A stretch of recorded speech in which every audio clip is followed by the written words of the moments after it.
Technology is amazing. Sat-navs, the internet. We live in a world where cars heat our bums. You're driving to Scunthorpe, my arse is in Ibiza. And yet, every time you open a paper, you read shrieking headlines like this. Robots to replace humans, it all work within 120 years! Who cares? A, in 120 years, you'll be dead. And B, nobody in this country likes their job. We're British. What's the American dream? If I work hard, I can be anyone. British dream? Lying. If I hit snooze, I can get 15 minutes of naughty sleep. Every one of you has put in an Oscar-winning performance to get a day off work. I can't come in today. My grandfather has died. Yes, my third grandfather.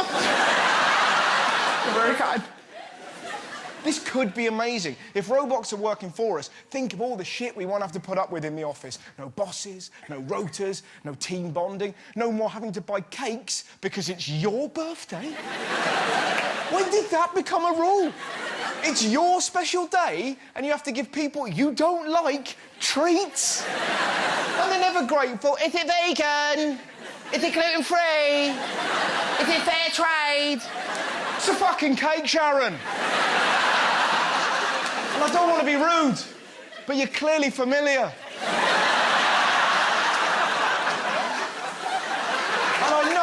I know there'll be people going, actually, I really love my job, it defines me. And you're like, you're going to be dead. But if by some miracle you live until you're 160, think about it. You like your job now. Think how amazing the world's going to be in 120 years' time. There'll be, I don't know, teleportation, mini David Attenboroughs, flying bacon sandwiches. What I'm trying to say, surely that's better than admin. Like anyone's going to be in 2138. I like jetpacks, but this hole punch isn't going to empty itself. We won't even have hole punches in the future. You'll have a little robot that jumps on your desk and just goes, huh. And yes, that's going to take some getting used to. I've got it, yeah!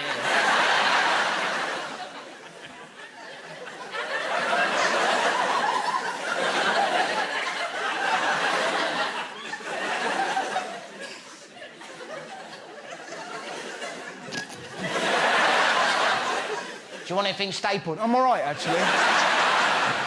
Robots could be amazing for us. Think of the current strain on doctors, nurses, teachers, the police. Maybe, in the future, all this can improve their lives.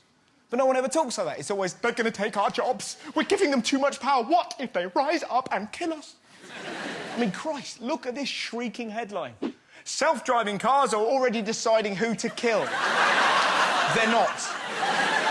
Self-driving cars will remove human error and save thousands of lives. But on the rare occasion that a crash is unavoidable, what they do, they analyse the road, they go, oh, look, there's young babies over there, there's old people, and they hit the old people instead. Right? That's what they do. And yet I can still feel prejudice going, they're going to kill us, they're not. They're not going to be hunting old people. You're not going to get Herbie revving his engine outside Mecca Bingo. I smell knitting. Let me hole punch them.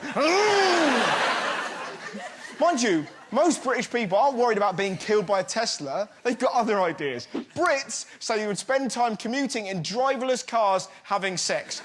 Only in this country. Behold, the self-drive 5000. Any questions? Can I fuck in it? It would be brutal, wouldn't it? Traffic jams are bad enough as it is without watching British people pumping in a Prius. That poor car's going to be wiping its windscreen with its own tears.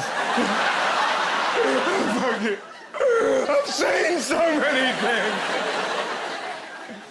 And it's not just cars. We are so stupidly horny. 1 in 5 British adults would have sex with a robot. Now, what I love, I can feel the aggression. I can feel the tension in the room. The women are going, men. Typical dirty men, always thinking about your dicks. To which I say, oh, fuck you. You horny witches have been using robots for years, and all you did was snap off its finger. You left the rest of him in the shed. come back for more when I need it. I've seen the devices you keep in your handbags. Some of these things have got fingers on top of fingers. These contraptions are treating you like a bowling ball and you want to sit there and judge the fellas? For shame. For shame. The sex robot industry is completely insane. I mean, look at this. A sex robot has been given a Scottish accent to make it sound less robotic. 2 words. Andy Murray. Oh, that's quite nice. Of all the accents you could have, French, ooh la la, yeah. Italian, ciao bella, yeah. Fucking do me! All like that. Right. Now, what I'm trying to say, we shouldn't be afraid of automation, and we can do greater things with robots than shag them. And yet, we never see these stories in the mainstream press. I mean, did you know we already have a bee drone that can pollinate flowers when real bees can't? Robots are helping researchers work to end world hunger, and robots can help detect cancer in less than a second. That's just 3 of the many things happening every day. Thanks to technology, we're already able to make dreams come true. Jack's a blue, so that this is his dream. To be a mascot of your club that you support is a huge thing.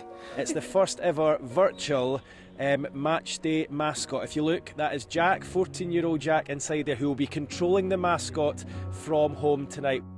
Oh, I mean, Phil Jaggs, when he come and he took him and he put him under his arm, and we heard him saying, you know, let's go Jack, come on, and then he was showing him to all the crowd and introducing him to all the other players, all the other mascots. It was just, I did get a bit choked up because it was just amazing. And that is the virtual mascot experience that 14-year-old Jack McLinden will be now seeing at his home in Walton. That somebody's saying Jack as Jack and not Jack as the boy in the wheelchair or Jack the boy with the oxygen. Seeing Jack as a boy. And that is just everything to us. That's now. Imagine how wonderful it'll be in 120 years' time.